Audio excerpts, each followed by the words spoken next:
Welcome back to today's episode of the Key and Mang audio experience. I'm your host, Mang, as always, and my fellow co-host, Key. Key, what's good? What's up, man? How are you? I'm pleasant. How are you? I'm great. I'm doing good. Good. I love it. On this episode, we got a special guest today, a multi-clinic owner, fellow podcast host, the host of the Health and Fitness Connector podcast. If you haven't heard it, go check it out right now after this one. And it's Kelly Duggan. Kelly, how are you? I'm doing well. Thanks for having me on, guys. No, thanks for joining us on this Saturday morning. We like to open up our podcast with just a little bit, tell us a little bit about yourself. That was a very short bio, but I feel like you got a lot that you're about to bring, so I didn't want to give away too much. But just a little bit about how you got to where you are right now. Sure. So I graduated from the MGH Institute of Health Professions in 2009, and I've been working in the PT field since. I worked in a rehab hospital for a while, switched to outpatient after a couple years, worked in their outpatient department. I was a supervisor there. I did some work in private practice, in outpatient clinics, various outpatient clinics. I've also done home care. I also worked part-time at a nursing home. So I've done a lot of different aspects of physical therapy. Some I absolutely love and fell in love with, and some were horrible, but I just did because, there's certain phases of life that you just kind of have to do the job and get it done. So I'm married. I have 3 kids. In 2016, I have a husband. In 2016, I opened up my own private practice. So have been doing that since then, which is great. Did the experience of working in all those different settings help you at all when opening your business? Yeah, so I definitely learned a lot in terms of like what I like, what I don't like, what I'm willing to accept and sacrifice on, and then certain aspects of like really trying to keep the humanity in a healthcare company, which is difficult in healthcare today.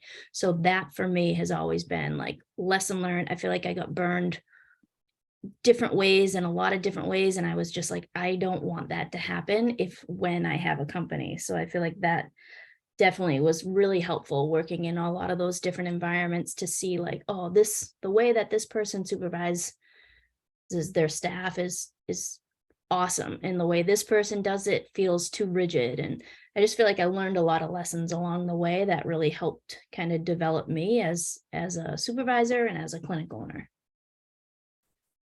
When you were going through PT school and like early on into your career, were you thinking business ownership was the route you were going to take? Or was it more of like, I have to do this because I don't like what I'm seeing?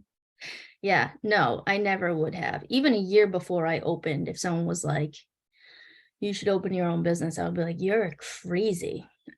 Because it's so much work. And I always knew like, I want to do my job and I want to be done. And I had kids and I was like, I want to just do stuff with the kids and have fun with the kids. And it all like kind of accumulated around like the same time for me as like, I was I was like 9 months pregnant with my 3rd child. And I just started to think like, all right, I don't want to be told how to do everything anymore. And I feel like I can maybe do this. And so I started to talk about and kind of play with the idea of doing it on my own. And I think between like my level of frustration and height of hormones, I was like, I'm doing this thing. And so, yeah, that's kind of like where that shift happened, because any other time, just the sheer amount of work and dedication that I knew it was going to take, I was like, no, I never, ever. I mean, because you become a PT and people are like, oh, you want to open your own practice. I think you realize that from the start. People say it to you all the time. And I was always like, absolutely not, never, no. So can you give us like a specific example of like something that pushed you to open PTU? Like, can you remember like a specific instance you're like, I have to do my own thing? Yeah, I mean, I feel like it was a lot of little, again, like along the way, these different jobs I had, but specifically, I remember when I worked at this rehab hospital, which I loved my job there. But one of the things I hated was it didn't matter if you had 1 year of experience or 10 years of experience. you had to work weekends, right? And so the way they did it was just like this, they wanted to keep it fair, which I understand, but like it was just a luck of the draw. Like you pulled your number, and if you got number 50, you were the 50th person to decide what weekend you had. And if you got number 1, you were the first person to decide what weekend you were working. And I hated the fact that I was never going to have control over when I was going to be forced to work and not work. And as I had children, I started to realize I can't always decide when their graduations are going to be, when the opportunities to go into their classroom are going to be. I could be forced to be working when there's like a graduation happening, and there's nothing I can do about that besides maybe beg other people to, can you switch weekends with me or whatever. And I really didn't like that. I didn't like not having control over my time. So that was definitely always something that bothered me in terms of like, I don't want to do that. And opening my own clinic, yeah, initially I'm going to be working all the time, but eventually I'll have control and autonomy over that. And the ability to choose, which is, again, like over time, all I really wanted to be able to do. Yeah, it sounds like you had a need or desire because you wanted to take control of your time, but then you were also able to see the long game of like, all right, I'm gonna have to put this work in now, and it's not gonna take a lot of work, but as soon as it gets popping, then I can start hiring more people. I can lay back, spend more time with my kids and my family and doing the things I enjoy, but still have a great business and still be able to bring revenue in. Can you talk to us a little bit about like naming PTU and coming up with the name of PTU? Because I think it's a dope name, and I'm just curious about your process of how you came up with it. Sure. Yeah. So definitely self-proclaimed like nerd. So the name actually came from the motto first, which is learn, rehab, recover. Because for me as a PT, now I had worked from 2009 to 2016. I always felt like education was such a big part of what I did with my patients. I'd love to get the models. I'd like to explain, some people care about it, some people don't, but I always like to give a little taste of it. And then if people wanted to know more, I would know more. So I just thought, all right, if I'm going to do a company, it's got to be, I came up with the model, learn, rehab, recover. And then I was like, oh man, like I really liked how cool, like a shield. So I started drawing stuff and like playing around with that idea of like a shield with the representatives for learn, rehab, and recover. And then from there, I was like, well, this kind of looks like a school thing. And so then I live in like a college town. So I was like, all right, I want to tie that in somehow. So that's where we came up with Physical Therapy U. We had tossed out, when I keep saying I had tossed around so many different ideas. And yeah, PTU felt like it flows off the tongue. I like the way it sounds. And again, the motto and the image of the motto is really kind of what it all started with.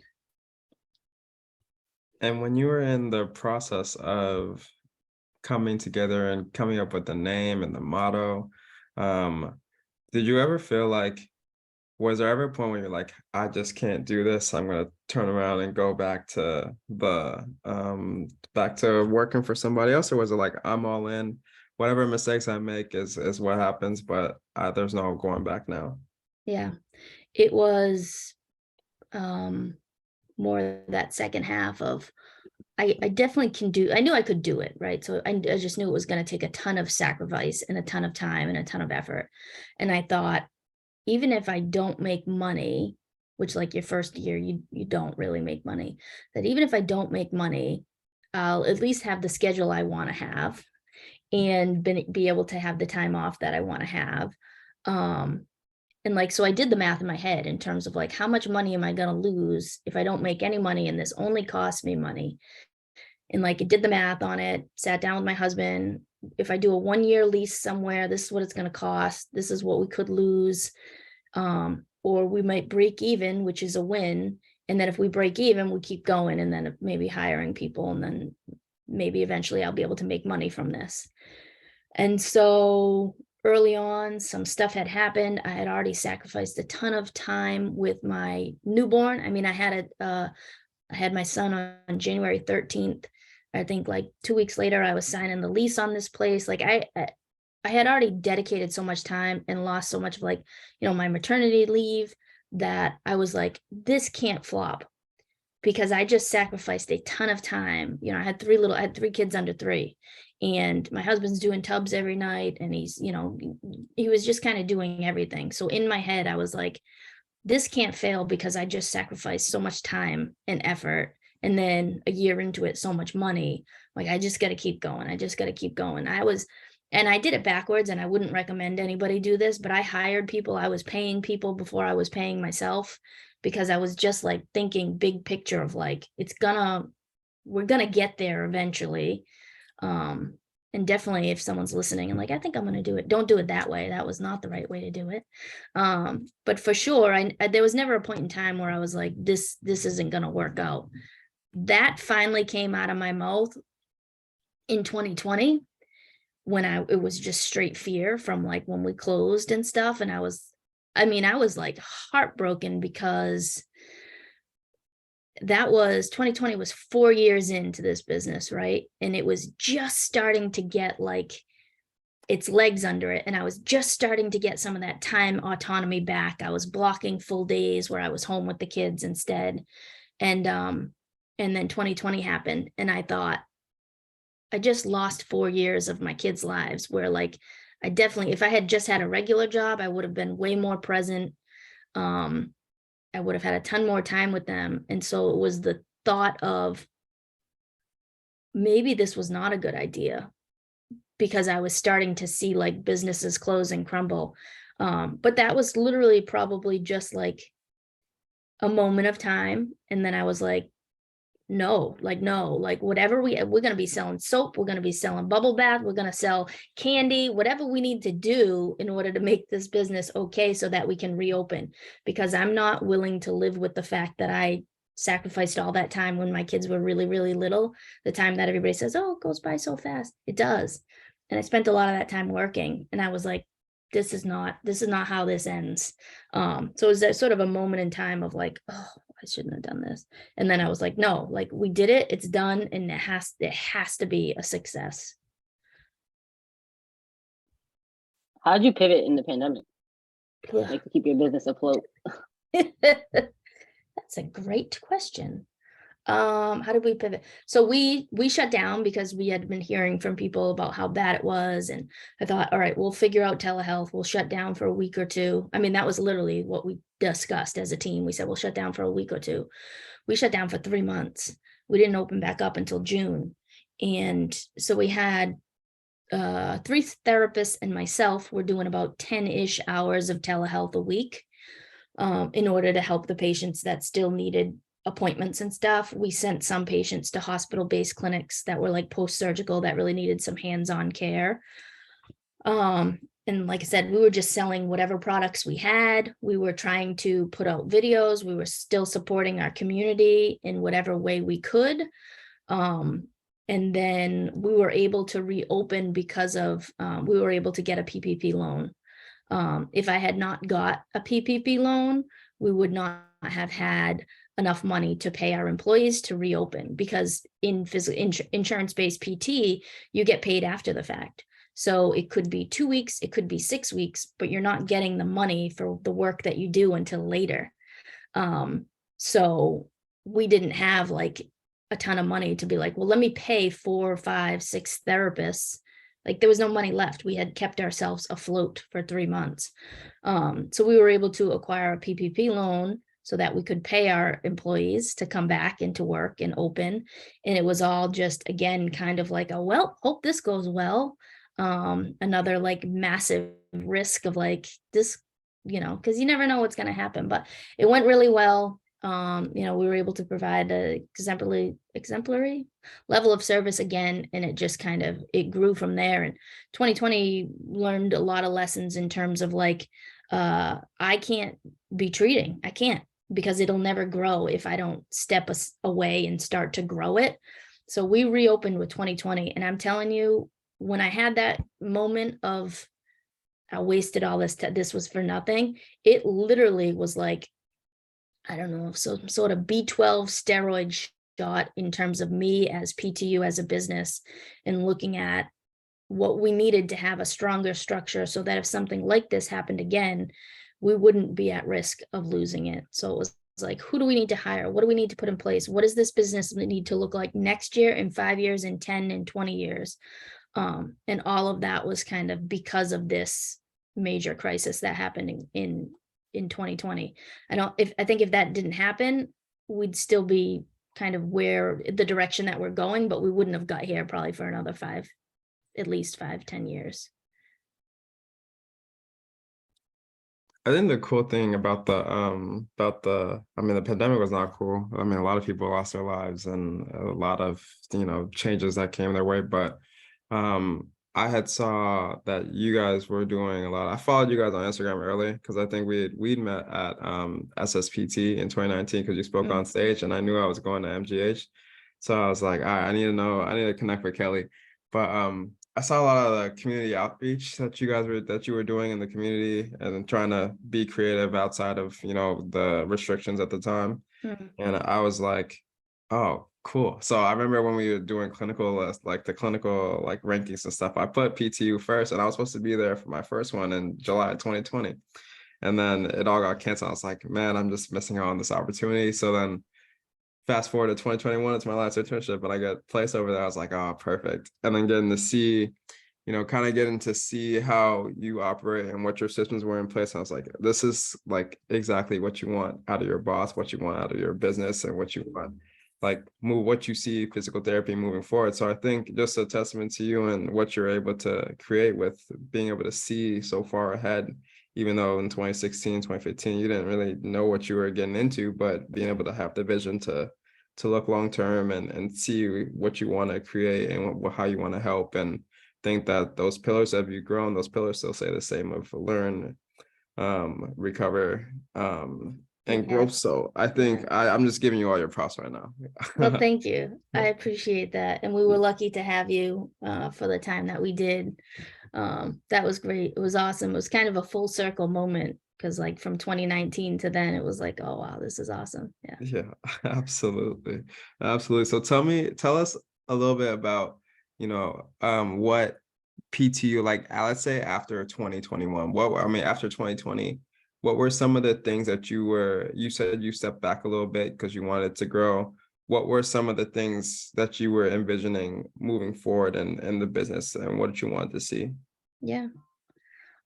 So prior to 2020, we had all our eggs in the same basket, so to speak, right? So, it was a possibility of losing a building, it was a possibility of losing, employees all in the same location because we couldn't, what I like to say, and this is how I'll kind of talk about it, is it felt like I was playing Jenga and just like struggling to like, how do I keep this up? How do I keep this afloat? How do we keep this whole thing from not crumbling? And I was, at the time talking to colleagues of mine who owned multiple practices, who were in very different experiences during COVID. They were playing chess and I was playing Jenga. And I was like, oh my God, like what? Because they're like, well, we're going to close that one. We'll move that person here. And we're going to shift this person over here. And we've got this person doing, I'm like, what? And so for me during COVID, it was reopening back up of looking at the business from a full structure point. What does my foundation look like? How strong are those pillars? And how can I make them stronger? And how can I go from having this like job that I like and is cool to having a company that keeps all of our core values in play, but is stronger and is like something that's going to be here in 20 years from now. So prior to that, I was kind of going, year by year. I was still planning year by year, but I wasn't thinking long-term past that. And I wasn't thinking of like contingency plans. 2020 forced us to create like this contingency binder of like, if this happens, that, if this happens, that. So it just forced me to like pull my head out of the sand and look at everything in terms of, and really judging it from like a non-defensive space. Because I was like, we do have the best, whatever it was. Instead, I was like, how can this get better? So after going through that process and like kind of like setting the foundation for the future, what would you say prompted you to open up a second location? How do you know? How do you know it's the right time? Yeah, that was difficult, but I had been looking since 2020 for another location. I knew I wanted to because I wanted to play chess. And so it was like, do we have enough employees for that? Can we replicate our processes somewhere else? So once we had built up to the point that Bridgewater was our primary location was full, it was like, okay, yeah, we could probably hire another person or two and replicate this elsewhere on a smaller scale. We had all our processes in place. We had all of our standard operating procedures written out and compliancy and policies, procedures, all of that. And so that was when it was finally like, okay, we're ready. And then it took me, let's see, that was 2020, and we didn't open our second location until 2022. So it took us about a year and a half to find a location that we felt like was a good fit for us. So we were looking at, who's around, who would want to work there, and then is it the right space too? Because like for us and for PTU, like the whole vibe of the clinic is really important. We don't want to look like a traditional PT clinic. We don't want to fit into that box. So that kind of took some time to find the right location because we were being really picky with it. But yeah, I mean, it took us about a year and a half. I was probably ready at the end of 2020, I was ready. We were ready as a business, but it took, another like 7 months of searching actually it took another year and a couple months to find the actual location for it. Was it harder to open the first one or the second one? The first one. Okay. Because it was me and I was by myself, and it was I was reading books, I was listening to podcasts, I was Googling stuff, I was checking with lawyers, and then I'm like, well, I think I did it. I don't know. And then everything was just learning as we went. My sister and I did it open together. She had never worked in healthcare. So she's like, what does this word even mean? I'm like, here's what it means. Like, we got to get them scheduled. She's checking insurances. I'm like, she did a bunch of trainings too to learn how to do that. And it was all brand new, and it was a lot of time and effort and craziness. So it was definitely, the first one was for sure the hardest. Yeah, by far. So then second one is popping. Second one is you're building your clientele, you're building your community out there in Buzzards Bay. Mm. What happened? What the decision to open the third one? What's going on with that one? Because I saw that recent announcement too. Congrats, by the way. What is going on with that decision? Why did we do that? That was more because it took so long to find that first location. I knew that we might potentially want to have a third. So I was never not looking. Like, even once we found that second location, I was still viewing properties and like, because you just never know. So that was kind of like the third one. The location was perfect. The ability to build a building to suit like how we wanted it. And also I had an employee who was coming back from maternity leave who was looking for a growth opportunity. So none of these clinics would have opened if someone wasn't looking for that specific opportunity. I feel like I'm in a position of power, and if I can empower someone who is looking for that, I want to be able to do that. So that's kind of where Buzzards Bay came from. And Middleborough as well was the same thing of like, this is going to be an awesome location to be able to build it how we want. It's in a perfect location, kind of in between the two other clinics, across from a major referral source, which has since closed, but that's another story. And then meeting with Cassie, who's been with me since 2017, a year after we opened. She was coming back from maternity leave, and I said, hey, like, we met. I sat down with her. I said, I know you're coming back. I don't know what kind of opportunities you're looking for, but I want to talk to you about something that came up and Julie, who's our general manager, who has also been with me since 2017, I said, Julie and I were thinking this is a really great opportunity if you're looking for it, but we just weren't sure. And this was, last year, towards the end of last year, I sat down with her and she was like, yes, 100% yes. And it was just kind of the perfect timing of her coming back from a maternity leave and wanting something different, wanting the same structure of the company, but like looking for something different, because in the 6 months that she was out, and when I talked to her, it hadn't even been 6 months, but in the transition from what the clinic looked like in 2020 to what the clinic looked like in 2022 was so drastically different that she was kind of like, I want something that I can do and I can grow and I can build. And she wanted the opportunity to do that. So after meeting with her, we met for like an hour. We talked about all the ifs, ands, or buts. And she was like, I'm in. This is it.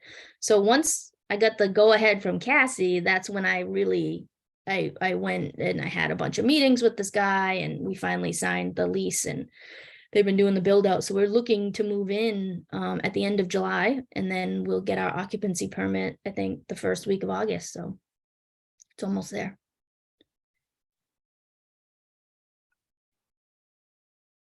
Wow, congrats. That's big. That's a lot of moving parts. A lot of moving parts. Two just opened up last year, and then 3 opening up this late summer, early fall. That's awesome. That's awesome. What does the future look like for you? Because I know you're opening a lot of clinics right now, but what is, Yeah. I know you've been looking long term for a while, but what does the future look like for you personally and for PTU as a whole? For me personally, I am looking forward to some stability with this, right? We've had a lot of insane growth since 2016. Almost every 2 years, something major happens where we move or we grow or a pandemic. So I'm looking for a little bit more consistency. I'm looking to get some of that time where I can like really have a nice boundary of like, I'm not even gonna look at my phone today. So like that's down the line of like, I want to be able to do that. I want to be able to have a day or two a week where I just don't engage with 75% of what my brain wants to do, because I really do love this stuff. And then this past January I started writing out what's called a vivid vision, but the vivid vision for PTU and what that looks like in the next year, 3 years and more. It took me about 6 months to write. It's like 21, 22 pages.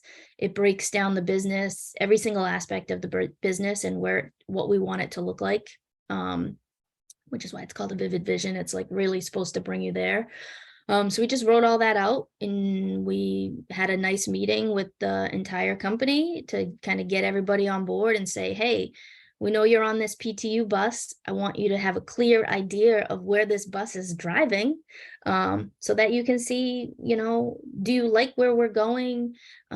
Is there a role that you want in this company? Again, because I'm in this position now where I can create opportunities for people. So like the people that are with us, we want to create opportunities for them. And it's like crazy to think that it's gotten to this point where now I'm able to create these opportunities that if it were me 15 years ago, I would have been like, this is insane. This is incredible.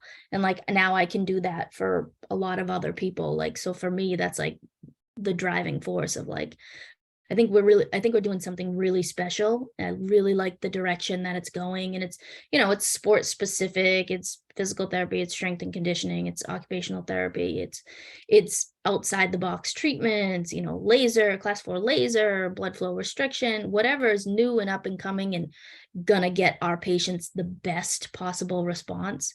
That's what we're trying to do, but we're also trying to like be competitive and like, how can we make this the easiest job for our employees? How can we make every day fun? How can we make it so that they're not burning out? Because that's what healthcare does to people. So that's what the vision was all about, of like, here's how I want people to feel and how do I get it there? I hope that answered the question. Yeah, definitely. You said a lot like having like OT and different out of the box treatments, that made me think, like, what is your view, or what do you see physical therapy being like 10 years from now? Mm. Well, I think we have to really be providing something special for people. I think that's important. I think healthcare over the last 5 to 10 years has all been about how much can you get done in how little amount of time, right? And that's not customer service. That's not actually providing relief. We talk a lot about something called the relieved healthcare consumer method, which is something we came up with in 2017 as a group, in terms of like, we want people that work for us and we want patients that call us to instantly feel relief, whether they're talking to us on the phone, emailing us, or actually in person. Like, wow, that was easy. Wow, I feel supported. Wow, I had fun. Oh my God, I got off the phone with a healthcare company and I wasn't stressed out and wanting to punch the wall. Like, it's all about that. And like, I think in 10 years, I think you're going to have the extremes of that. I think you're going to have these, quote unquote PT mills and hospital based, where you've got 20-minute therapy sessions, or maybe it's a little longer, but you're double, quadruple booked with other people. And then think you're going to have the complete opposite of that, where it's a really customized, individualized, supportive environment and therapy session. And I hope to see more people on that end of the pendulum, but I think from an insurance standpoint, I think it's just going to get smaller and smaller and smaller. So hopefully there'll be companies like mine that accept insurance, but also understand the importance of quality customer service and supporting your employees.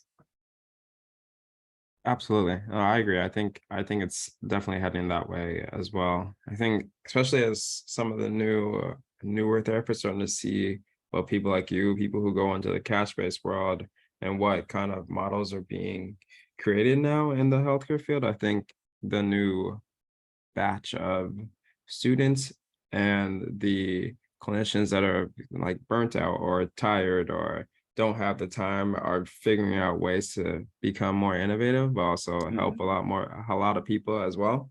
So I Yeah. think I agree. I think we're going to see a big shift in the amount of value and the amount of service that you can provide to a person as efficiently and as clear as possible. And Um, I think what's important is like, there's a lot of talk about, if you want to do that, you have to go cash. And like, you don't. And if someone's telling you that, it's because they're trying to narrow things down. So I think proving that, hey, we can do this and we can create something special and it can still be insurance based is really important. I had a business coach say to me once, when I was talking about benefits and how I wanted the benefits to look for my employees. And he said, listen, Kelly, you're a nice person and you're trying to do a nice thing, but it's never going to work. And that was in 2017. And I was like, well, it's been nice talking to you. I appreciate all the things you've said and done for me, but I'm like, I think that's all the help I need from you. Because it was just like, you just don't understand it, because it's not what you did and it's not what you see other people doing doesn't mean it can't be done, right? And I feel like over the last 6 years, I've been able to prove actually you can do it this way and you can do it successfully this way. And that feels really good to think back on, to be honest. What's one Speaking, more thing that you're like, sorry, Key, one more thing that you're super proud of that you've been able to accomplish because of opening PTU, or some of the opportunities that you've created, like one thing that you're really proud of? Yeah. I just think that the type of business that we have, um, I never thought it would get to this level, or size, or the ability to support thousands of people. I live in Bridgewater. That's my community. Um, I never thought I could help this many people, is basically what it boils down to. And I'm really proud of that fact, of just the ability to help so many people in such a different way, like a supportive way. I think that's really cool. I think, having therapists, I'm finally at the point where I don't feel like I have to be the one to treat people for them to get the best possible service.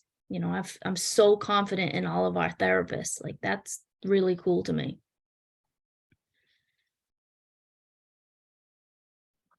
Having these clinics now, what do you like?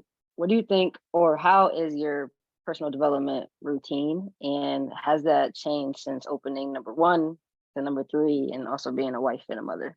Yeah, throw those last two in, and it's an absolute. It's just a. Can I swear on this podcast? It's a shit show, and you use the word routine, which is nice if you're like, I don't know, 50-year-old male whose wife takes care of the kids, or like you're a 25-year-old person who doesn't have a significant other and children. That's who has routines of like, look at me and I get my coffee that I French press every morning, and then we do a workout, and now I've got my routine. That routine is not for people with children, or yeah, I think that's what I would say. A routine, it's difficult. So I don't have a nice routine. I'm sure people do it. It's not for me. If I'd show you my desk right now, you'd be horrified. You'd probably fall off your chair. Yeah, my routine. That's funny. I don't have one. I wish I could say something better. And I wish I could be like, here's what you should do. I don't know. I get through the day, so that's good. I have to use a paper agenda book still, like, because I can't think like, I have to write everything down. That's really helpful for me. I'm a big planner, so I write all that down too. But yeah, I don't have you can just cut this out of the episode if you want. I don't have a routine. There's nothing. It's chaos. But it's controlled chaos, which is nice. Yeah, but how do you manage, like, how do you keep your mental sanity with all that? How do I keep my mental sanity? That is interesting. And not so burnt out. I have a therapist. Yep. I think that's extremely important. That has helped me with my home life and my parenthood life and my just developing as a human being, and business. So I have a therapist. I sometimes go for, like, I like to ride my bike. I like to go for hikes. I occasionally will run. It's just, there's no routine with it because it's just all very random. But yeah, those are the things I do to, like, really just kind of help me manage the day-to-day chaos of it all. Sure. Sorry, I posed that question wrong at first, but yeah, I just wanted to know, how do you manage your, like, mental health and not burn out with everything you have going on? So that makes sense. Yeah. And I mean, we, like, again, like, having fun is part of our core values. So, like, that for me is like, what are you doing if, like, your job isn't fun? So that's really always a big part of it too, of like, you got to goof off. You kind of have to be silly. You don't have to, but what's the point if you're not being it a little bit? So yeah, I agree. We look forward in the future with what you are planning to do in the future for yourself and for the business. Now, if you could look back and talk to 2017, 2016 Kelly, what would you tell her, knowing everything that you've experienced now? Oh, what would I tell her? Good Lord. I would tell her,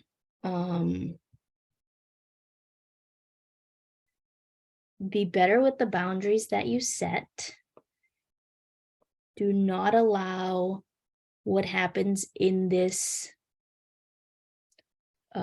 job, I guess, to break your heart, because I've, set myself up for that in the past too. I think I got too emotionally invested in certain situations and certain people, and I let it kind of take over too much. So I would say, yeah, be better with your boundaries, and it's going to be fun. It's going to be a roller coaster, but it's going to be fun. So yeah, enjoy the ride. And then last question that I have, 1 to 2 takeaways that you want listeners that listen to this episode to take away from this episode, gems that you want them to take away with. Good Lord. I think anybody can do this, right? You just have to kind of put in the effort and the work, and you have to be willing to sacrifice. So I don't want someone listening being like, that feels like too much, because that's what I always said too. But there's certain times of your life where anybody can do this kind of a thing. The other thing that I want to say is that, don't feel like you have to go into cash therapy in order to provide the level of quality service to your patients and provide the level of support you need as an employee. You can get it in insurance-based PT. You just have to find the right people, because they are out there, and continue to fight for your profession, because we do have this huge rehab reimbursement initiative happening. And, if you're not going to be a voice in it, that's a problem. This is your profession. This is what you chose to do. So even if you are in cash-based PT and you're like, that's insurance-based, it's still physical therapy. Don't allow your profession to die without getting in on the fight of it. That's what I would say. A word to the people. So for all the therapists out there, go get involved and go let your voice be heard and go. Yeah, you don't have to sign up for the APTA. You don't have to, become a delegate at large, but you need to listen, and you need to be involved in those conversations and let your voice be heard. A word. Kelly, we just wanted to say thank you for taking the time to come join us on the pod. We've been looking through guests, and I was like, I think Kelly would be a good person to have on this podcast, because the journey that you took to get to this point, you talk about someone who didn't think they were going to be a business owner, but then decided that they wanted to create their own freedom and take control of their decisions. And I think that's a message that can be sent across if you put in the work, if you take the time to think about what you really, really want and what's really important to you, you can go get it. You just got to take the time and put in the work and surround yourself with the right people, and you'll be surprised what you can create. It might not happen tomorrow, but if you look at the long game, 1, 2, 10 years from now, you're gonna create something that's magical. So just wanted to say thank you for taking the time to have a conversation with us. And where can people find you if they have questions or they want to learn more about PTU 1, 2, or 3? Looking for a job. Yeah. We're on Instagram, PTU Clinic, and Facebook's the same, PTU Clinic. And then, my email's just kelly@ptuclinic.com, but you can always just message us, because I do the social media anyways, so I would see it. But and we'll link all those in the show notes below as well. But just thank you again for hopping on. Thank you for having me. I appreciate it. I like to come on and talk about my mistakes so that hopefully others don't make them. And also to let the other people that feel like they're chaotic and maybe drowning a little bit know that that's okay. Like, this is just a phase of life, and you can really knock it out of the park and still be extremely successful and not have an organized desk or a solid routine. Thank you. Thanks. All right, we'll catch you guys on the next episode. Peace.